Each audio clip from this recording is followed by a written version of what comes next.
വാടാ.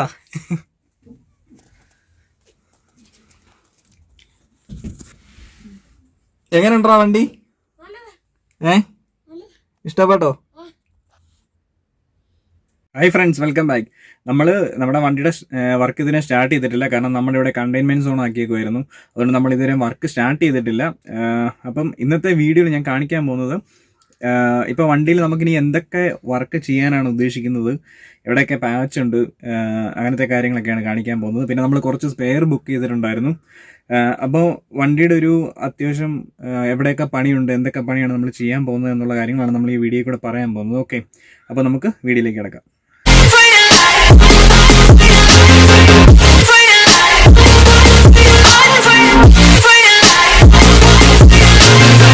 Down and I'ma get it right.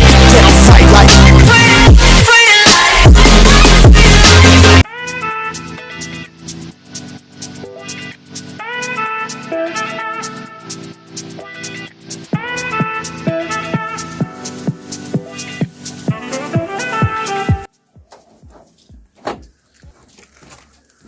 ചേട്ടാ video എടുക്കുമായിരുന്നു.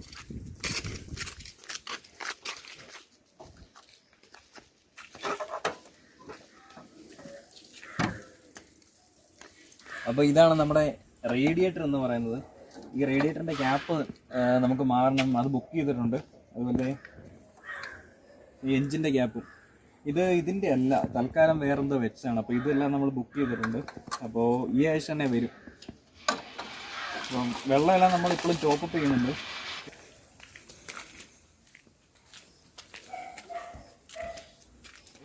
പിന്നെ ഇവിടെ കാണിച്ച് ഹാൻഡ് ഗിയറിൻ്റെ ലിവർ വരുന്ന പോർഷൻ ഇതാണ്. അതായത് നമ്മൾ ഗിയർ ഷിഫ്റ്റ് ചെയ്യുമ്പോഴത്തേന് ഇവിടെ വർക്കാവും. ഇതിനിടയ്ക്കാണ് ബുഷസ് വരുന്നത്. ആ ബുഷസാണ് നമുക്കിനി മാറാനുള്ളത്. ഒരു 4-5 ബുഷസ് എടുത്ത് വരുന്നുണ്ട്. അപ്പം അത് ചേഞ്ച് ചെയ്യുന്നില്ല, ഞാൻ കാണിക്കാം. അതിപ്പോൾ നമ്മൾ ബുക്ക് ചെയ്തിട്ടുണ്ട്. പിന്നെ ഇത് വണ്ടിയുടെ കോയിലാണ്, ഇഗ്നീഷ്യൻ കോയിൽ. ഈ പെട്രോൾ വണ്ടിക്കാകെ പണി വരിക എന്ന് പറഞ്ഞാൽ മെയിനായിട്ട് വരുന്നത് ഇതുപോലെ പോയിന്റ് കണ്ടൻസർ, അങ്ങനെ ഇലക്ട്രിക്കൽ സൈഡ് മാത്രമേ പണി വരത്തുള്ളൂ. പിന്നെ എൻജിൻ ക്യാബിൻ മൊത്തത്തിൽ നോക്കിയാൽ ഇത്രേ ഉള്ളൂ. അതായത് കുറേ സ്പേസ് ബാക്കി ഇപ്പോഴും കിടക്കുന്നുണ്ട്.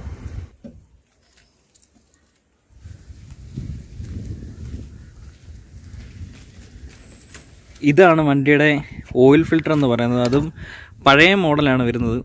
കുറച്ച് ലേറ്റസ്റ്റ് വന്നപ്പോൾ ഒരു 80 കാലഘട്ടമൊക്കെ വന്നപ്പം ഓയിൽ ഫിൽറ്റർ അങ്ങനല്ല വരുന്നത്. ഇതിപ്പോൾ പക്ക പഴയ മോഡൽ തന്നെയാണ്.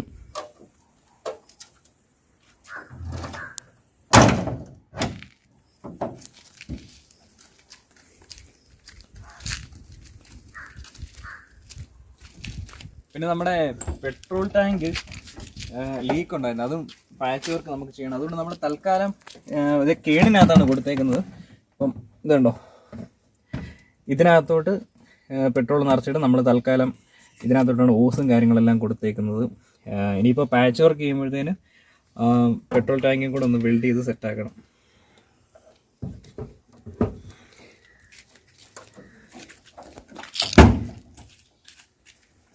പിന്നെ ഇവിടെ എല്ലാം കുറച്ച് പെയിൻ്റൊക്കെ പൊള്ളിയിട്ടുണ്ട്. അതിൻ്റെ അകത്തെ പഴയ പുട്ടി ഇളകുമ്പോൾ ഇങ്ങനെ വരുന്നതാണ്. അതൊന്നും പാച്ച് വർക്കല്ല. പാച്ച് വർക്കുള്ള പോർഷൻസൊക്കെ ഞാൻ കാണിച്ചു തരാം. വണ്ടിയുടെ ഈ സൈഡിൽ ചെറിയൊരു ചളുക്കം പോലെ ഉണ്ട്, അതൊക്കെ തട്ടി നിവർക്കണം. പിന്നെ ഡോറിൻ്റെ ഇവിടെ ചെറിയൊരു ഹോളുണ്ട്, അതൊക്കെ പാച്ച് വർക്ക് ചെയ്ത് അടച്ചെടുക്കണം. പിന്നെ ഈ ബോണറ്റിൻ്റെ ഉൾവശത്ത് ചെറിയ പാച്ച് വരുന്നുണ്ട്. അങ്ങനെ കുറച്ച് സ്ഥലങ്ങളിൽ മാത്രമേ ഉള്ളൂ. പിന്നെ ഈ ഡോറിൻ്റെ ഇവിടെ ചെറിയൊരു പാച്ച് ഉണ്ട്. നമ്മുടെ ഈ വണ്ടിയുടെ ഗിയർ ഷിഫ്റ്റിംഗ് എന്നൊക്കെ പറഞ്ഞാൽ പക്ക സ്മൂത്താണ് കേട്ടോ. അതായത് കറക്റ്റായിട്ട് ഗിയർ ഷിഫ്റ്റിംഗ്, അതായത് നമ്മൾ പ്രീമിയർ പദ്മിനിയുടെ ഒരു വീഡിയോ നേരത്തെ ചെയ്തിട്ടുണ്ടായിരുന്നു. അതിൽ ഗിയർ ഷിഫ്റ്റിംഗ് എങ്ങനെയാണെന്നൊക്കെ ഞാൻ കാണിക്കുന്നുണ്ട്. അപ്പോൾ നമ്മളതുപോലെ പക്ക സ്മൂത്ത് ആയിട്ടിട്ടാൽ നൈസായിരിക്കും, പ്രത്യേകിച്ച് പണിയൊന്നും വരത്തില്ല. പിന്നെ എന്തു പറയുക, നമ്മൾ ചുമ്മാ വലിച്ചു വാരി അങ്ങനെ ഇങ്ങനെയൊക്കെ ഇട്ട് വലിക്കുകയാണെങ്കിൽ പ്രശ്നമാവും. എന്താണെന്ന് വെച്ചാൽ ഇതിനകത്ത് കുറച്ച് ബുഷസ് ആണ് വരുന്നത്. അപ്പോൾ ആ ബുഷസ് എല്ലാം ചാടിപ്പോകാൻ ചാൻസ് ഉണ്ട്. അപ്പം ആ ഗിയർ ഷിഫ്റ്റിംഗ് എല്ലാം പക്കയായിട്ട് സ്മൂത്ത് ആയിട്ടിട്ടാണ്. അതായത് വലിയ ബലമൊന്നും പിടിക്കേണ്ട കാര്യമൊന്നുമില്ല. അതിൻ്റെ ഒരു നേക്കുണ്ട്, അതിലങ്ങ് ഇട്ട് കഴിഞ്ഞാൽ പിന്നെ 2 വിരലൊക്കെ വെച്ച് നമുക്ക് ചുമ്മാ ഗിയർ തട്ടിയിടാവുന്നേ ഉള്ളൂ.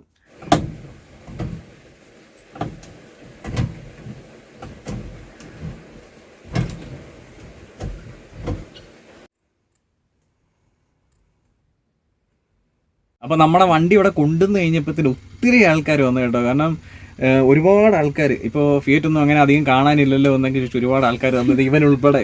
വണ്ടി എങ്ങനെ ഉണ്ടോ? അടിപൊളിയല്ലേ? ഇഷ്ടപ്പെട്ടോ? അപ്പോൾ കഴിഞ്ഞ ദിവസം ഒരു ചേട്ടൻ വന്നിട്ട് പറഞ്ഞു പുള്ളിക്ക് ഒരു അഞ്ചാറല്ല ഒരു 10 വർഷമെങ്കിലും ആയി കാണും. പുള്ളിക്ക് ഒരു കാറുണ്ടായിരുന്നു, ഒരു ഫിയറ്റ് ഉണ്ടായിരുന്നു, പുള്ളി അത് വിറ്റു. അന്ന് എന്തോ പറയുന്നത്, എന്തോ കുറഞ്ഞ വിലക്കിങ്ങാണ്ടാണ് പുള്ളി വിറ്റത്.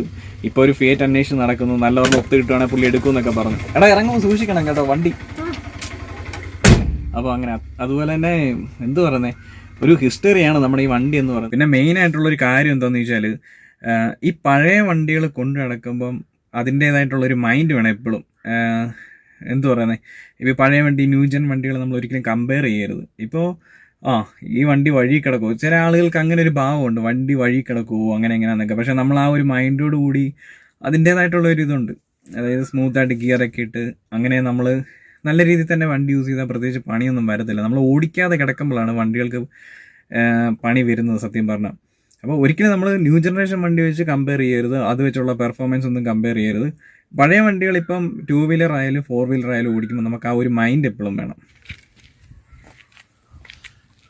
ഈ ഹാൻഡിലുകളൊക്കെ ഒന്ന് മാറണം. പിന്നെ ഇതിൻ്റെ അകത്താണ് മറ്റേ വൈൻഡറൊക്കെ വരുന്നത്, ഗ്ലാസ് മുകളിലോട്ടും കയറ്റിയിടാനും താഴോട്ടുള്ളതെല്ലാം.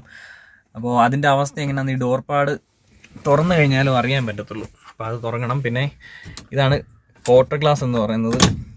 അപ്പം ഇതിൻ്റെ ബീഡിങ്ങുകളൊക്കെ നമുക്ക് മാറണം. ഈ ഒരു റബ്ബർ ബീഡിങ് വരുന്നുണ്ട്, ആ റബ്ബർ ബീഡിങ് എടുക്കണം. അതെല്ലാം നമ്മൾ ബുക്ക് ചെയ്തിട്ടുണ്ട്, അതെല്ലാം ഉടനെ തന്നെ വരും. ഒരു 1985 ശേഷമുള്ള വണ്ടികൾക്കൊന്നും ക്വാർട്ടർ ഗ്ലാസ് വന്നിട്ടില്ല.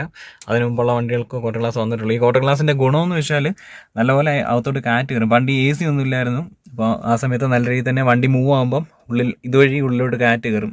അപ്പം ആ ഒരു ഒറിജിനാലിറ്റി ഇപ്പോഴും അങ്ങനെ ഉണ്ട് ഈ വണ്ടിയിൽ. ഇനിയിപ്പോൾ ക്വാർട്ടർ ഗ്ലാസിൻ്റെ റബ്ബർ ബീഡിങ് നമ്മൾ ബുക്ക് ചെയ്തിട്ടുണ്ട്. പിന്നെ നമുക്ക് ഇതിൻ്റെ റൂഫ് ചെയ്യണം.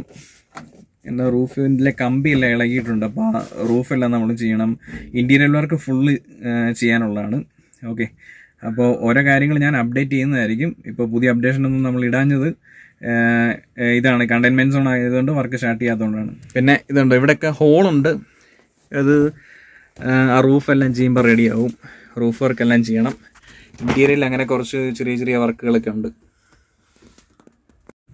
അതെ, ഇവനെ ഞാൻ രാവിലെ വിട്ട് വീഡിയോ ചെയ്യാമെന്ന് പറഞ്ഞ് വിളിച്ച് അവൻ തന്നിട്ട് ഇപ്പോൾ വന്നേക്കുന്നു എല്ലാം കഴിഞ്ഞപ്പോഴത്തേന്.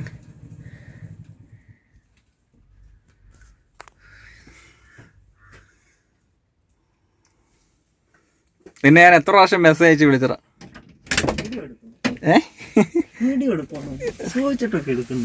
നീ എന്തിനാ എന്തെടുക്കുമായിരുന്നുള്ളൂ? എന്തെടുത്തോണ്ടിരിക്കുവായിരുന്നു? നന്നായി, നീ ബിസിയാന്ന് എനിക്കറിയാം. എടാ, നമ്മളെ വണ്ടീനെ കുറിച്ചുള്ള അഭിപ്രായം എന്തോന്ന് പറ. വണ്ടി അതായത് നീ ഫസ്റ്റ് ടൈം അല്ലേ നമ്മളന്ന് കട്ടപ്പനയിൽ കയറി, അപ്പൊ നിന്റെ ഒരു എക്സ്പീരിയൻസ് പറ. നല്ല സുഖമാണ് യാത്ര ചെയ്യാനായിട്ട്. അപ്പൊ അതെ, ഞാൻ 2 ദിവസമായിട്ട് ഒരുത്തനെ വിളിക്കുന്നതാണ്. അവൻ ഇപ്പൊ എല്ലാം കഴിഞ്ഞപ്പോ വന്നേക്കുന്നത്. മാങ്ങ എന്തോ പറിക്കാൻ പോയേക്കുവായിരുന്നു. തിരക്കുള്ള ചെറുപ്പക്കാരൻ. അതെ, ഭയങ്കര തിരക്കുള്ള ചെറുപ്പക്കാരൻ. അപ്പോൾ നമുക്ക് റേഡിയേറ്ററിന്റെ ഓസ് മാറണം. മുകളിലും താഴെയും ഓരോ ഓസുകൾ വരുന്നുണ്ട്, അത് മാറണം.